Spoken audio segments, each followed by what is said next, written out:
coming up. Kay pulubi yan, kay mayaman yan, kay ano ko man yan. Basta customer yan, lahat yan, kaibigan.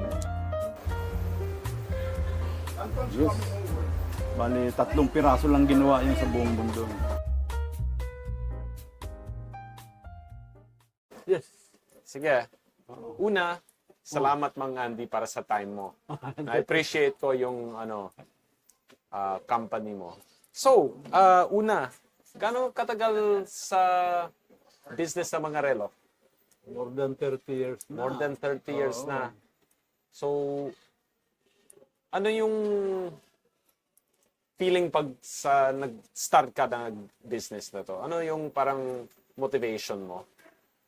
Kasi kabisado ko yung galaw ng trabaho, kaya nagtayo ako ng negosyo.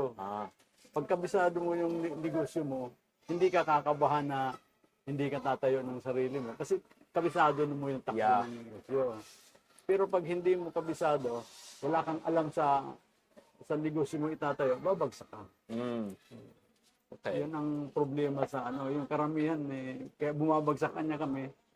Nasisira kamo yung namin, ang negosyo namin bumabagsak kasi hindi nila kabisado yung galaw ng negosyo nila. Gaya-gaya lang ba sila? Oo.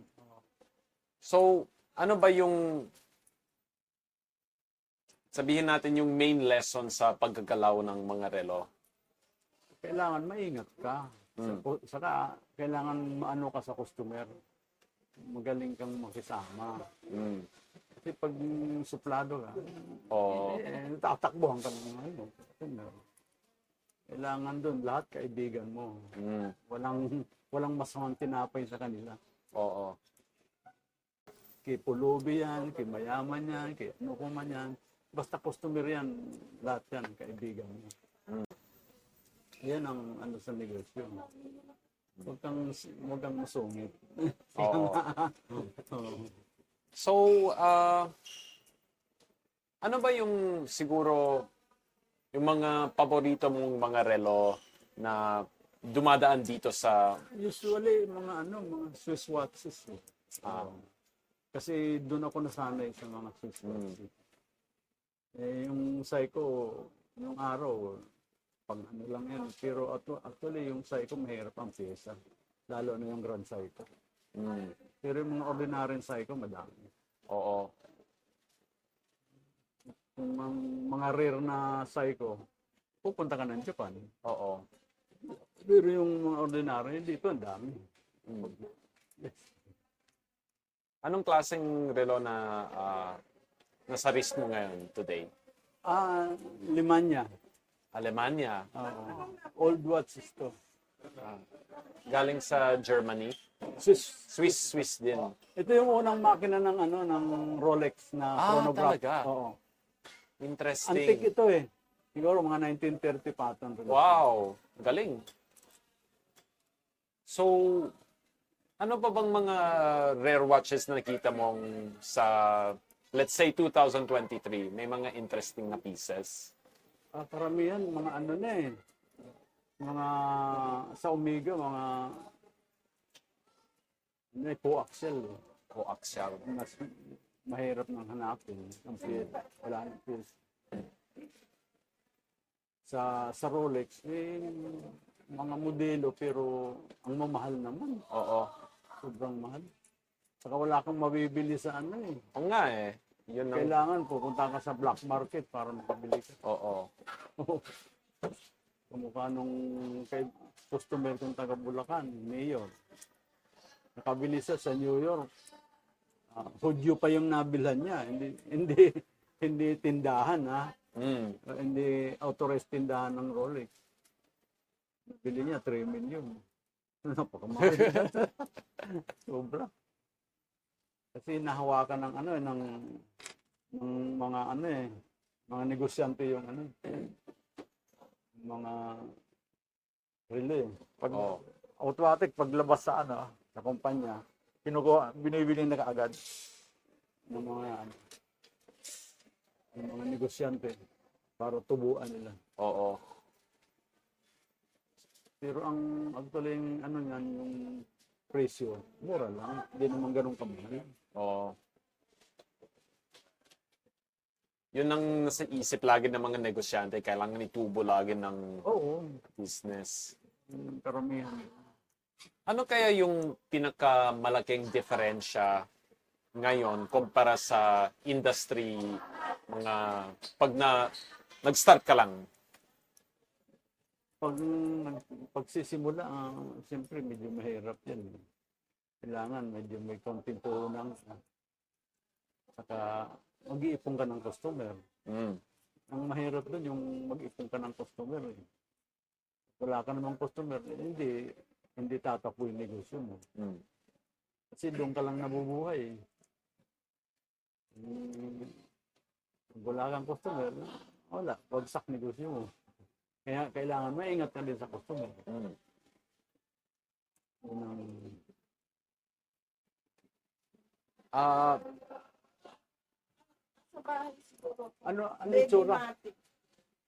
Ay, square na maliit, na steel. Yung Oo, square na steel. maliit, Oo, square na steel. maliit, di talaga. Square po na maliit, na steel, o nasa bahay. Ando doon sa bahay, nasa lalagyan ko. pwede natin ipatignan ng mga relo? Ng mga watches dyan. Yes. Sa kabila. display case. Oo. Pwede natin Pavilion. ipa-video? Ay, sa kabila, pwede, Oo. pwede yun eh. Sige, tara. Pabidyo, pwede naman. Oo, pasok ka. Sige.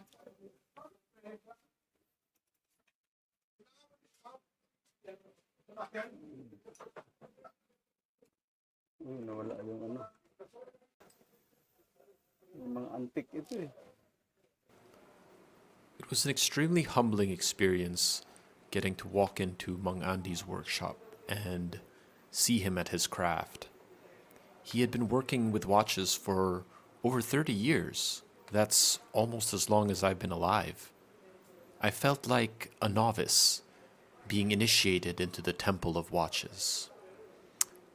I have to admit, this experience was a little bit intimidating for me, and I was experiencing a bit of trepidation when thinking about what to ask Mang Andy. All I could do was watch him, spellbound, working on these different antiques. It's really curious how old vintage watches seem to take on this kind of special aura. They're alive. There is something there that money simply can't buy. Life, history, all the things that make us human are somehow contained within these lovely little objects.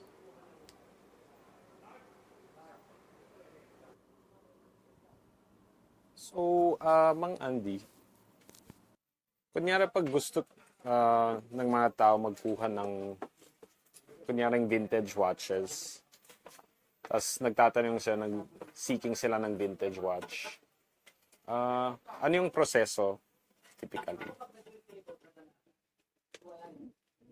Sa vintage watches, kailangan bago niya bilhin pakita niya muna sa mga sa marunong gumawa ng relo. Kung original yung makina pa. Mm. Kasi pag minsan palit na yung makina nun eh. Kasi pag luma na, minsan marami nang dinaanan na Totoo. na gumagawa eh.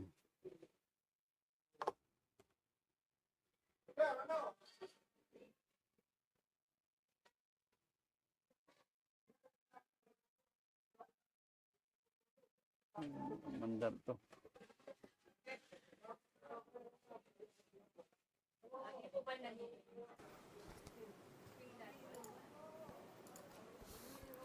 As I sat there watching Mang Andy work, I thought about the passion and discipline it must take to do something for over 30 years.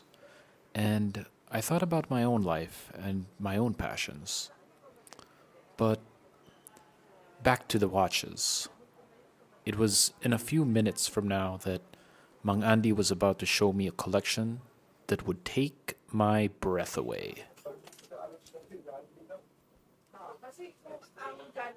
Ano pong klaseng watch to? Swiss. Chronograph Swiss to eh. Ayan yun eh. Ayan yung relos na yun. Eh. Ah.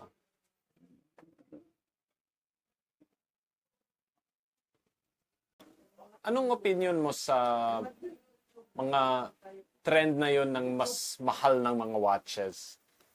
Kamukha ng mga Richard Mille. Oh, yung mga ganun. Ang kaka-afford lang naman dun, mayayaman eh. Oo nga eh. Oo. Pag karamihan naman dun eh, pare-parehas din naman ng ano eh. Ang quality, ang hinahabol lang naman nila ron yung value eh. Kasi pag yung relos mahal mo na ano, pwede mong ibenta, mas madaling ibenta ang watches kaysa dun sa real estate. Kamukha ng Rolex, madaling tubuan yun. Oo. Kamukha ng Richard Mille, nabili mong siguro mas mura, may bibenta mo ng maayos kasi hahanap ka lang ng tamang buyer. Oo. Anong opinion sa mga tao na tumitingin ng mga relo ng investment lang or pangtutubo lang? Usually, marami nag-i-invest sa relo. Oo. Kasi yung relo madaling ibenta. Kamukha ng mga sa kabila, mga kolektor yan eh. Mm. Nangongolekta sila ng mga watches, kamukha ng mga Omega, yung mga rare na Omega, Rolex, kung ano pa yung mga may value. Tapos, minsan, pag wala silang pera, madaling i-display. Oo. Tutubo pa sila. Mm. Yung kamukha kay Doc Concepcion, marami siyang koleksyon ng araw. Mm. More than 1,000 pieces yata yun. Tapos, nung nagkasakit siya, bininta niya para pang bili niya ng gamot. Oo. Nakasurvive siya din. Oo. At okay naman yun. Oo. Mas maganda yung ano yan. Kasi nung araw, nabibili niyang mas mura yun. Mm. Wala siyang ganong puhunan. Kasi nung araw, nabibili sa Avenida yan, ano lang eh, maramihan. Alam mo, bibili mo 5,000 yan, mga 20 pieces yan. Minsan may mga rare na relos doon sa mga ano na yon. Doon siya kumikita. Ano siguro yung pinakang bihira na makikita mong relo dito sa... Ang nakita kong bihirang-bihira kay Doc Concepcion, yung ratrapanting, hindi ko matandaan yung brand eh. Bali, 3 piraso lang ginawa yun sa buong mundo. Oh. Parang ganito rin yun eh. Chronograph. Pero, Pwede natin i-check, patignan. oo. Parang ganyan din. Pero, yung dalawang secondary yun, pag nireset mo, nagpapatong yun. Ah. Sa 12. Yan, rare yun eh. Interesting. Oo. Teka lang. Sorry. Oo, sige lang. Okay.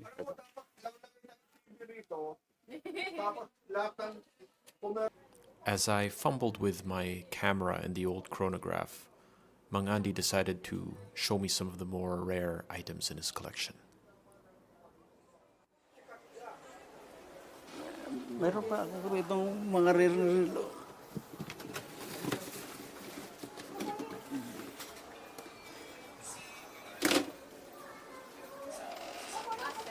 Alam mo ang may-ari nito?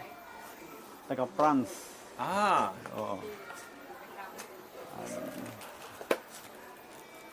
Ayan, Colin Melton relos na ito. Ito yung ano eh. Rare din ito eh. Universal Geneve. Mga Andy, yung dalawang Gucci.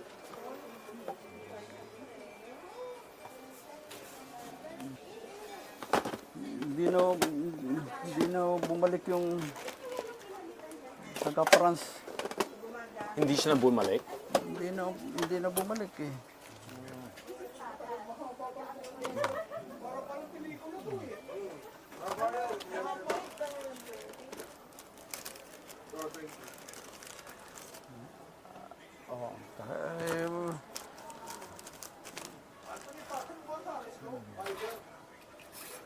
Marami kang mapipicturan. Okay, ah. Para marami kang mapicturan. Ma Andy, alin daw pinalitan mo dito? Ito o yun? Yan ata. Ito daw po.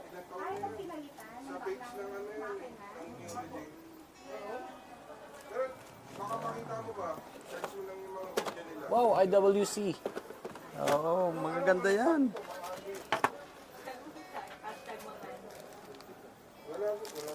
Ito, Jaeger. Jaeger Licotour. Wow!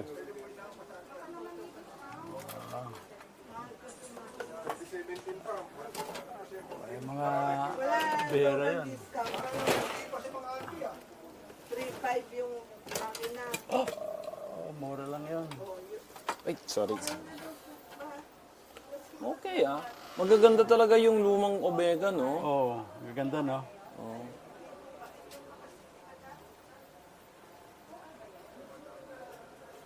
Okay, ah.